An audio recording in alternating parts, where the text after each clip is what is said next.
யாரிவள் வானவில் போலவே கவிதையாக பேசுகின்றாள்.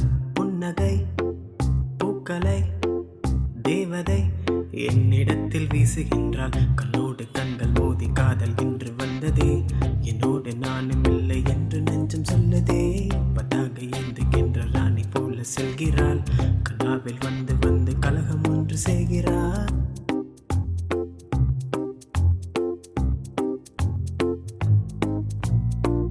யாரிவள் வானவில் போலவே கவிதையாக பேசுகின்றாள். புன்னகை பூக்களை தேவதை என்னிடத்தில் வீசுகின்றாள்.